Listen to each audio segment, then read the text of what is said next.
నమస్తే, welcome to KK news. నేను శ్రీదేవి. ఏపీలో ఎన్నికలు పూర్తయిపోయిన తర్వాత తెలుగుదేశం ఇప్పుడు తెలంగాణపై దృష్టి సారించింది. తెలంగాణలో పార్టీ కేడర్ గత 10 ఏళ్లుగా చెక్కు చెదరకుండా నిలబడినప్పటికీ అనివార్యంగా తెలుగుదేశం ఆ రాష్ట్రంలో ఎన్నికల పోటీకి దూరంగా ఉంది. గత ఏడాది డిసెంబర్లో జరిగిన అసెంబ్లీ ఎన్నికల్లో గాని, ఇప్పుడు జరిగిన లోక్సభ ఎన్నికల్లో గాని తెలుగుదేశం పార్టీ పోటీకి దూరంగా ఉంది. ప్రస్తుతం తెలంగాణ తెలుగుదేశం పార్టీకి అధ్యక్షుడు కూడా లేరు. గత ఏడాది జరిగిన తెలంగాణ అసెంబ్లీ ఎన్నికలకు ముందు తెలుగుదేశం పార్టీకి ఆ పార్టీ అధ్యక్ష పదవికి కాసాని జ్ఞానేశ్వర్ రాజీనామా చేసిన సంగతి తెలిసిందే. అప్పటి నుంచి తెలంగాణ తెలుగుదేశం అధ్యక్షుడి నియామకం జరగలేదు.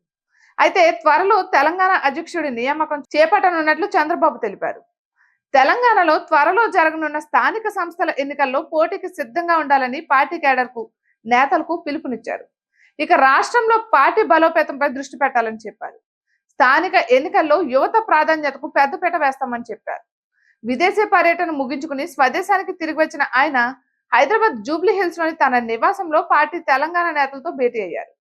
అసెంబ్లీ, లోక్సభ ఎన్నికల్లో తెలంగాణలో పార్టీ పోటీ నుంచి ఎందుకు దూరంగా ఉండాల్సి వచ్చిందో, అందుకు దారితీసిన పరిస్థితులు ఏమిటో ఆయన ఈ సందర్భంగా వారికి వివరించారు.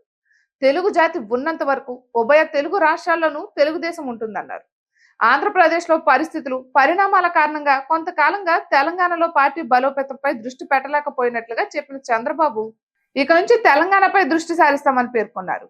ఇక ఇటువంటి మరెన్నో వీడియోస్ కోసం కేకే న్యూస్ తెలుగు ఛానల్ ని సబ్స్క్రైబ్ చేసుకోండి.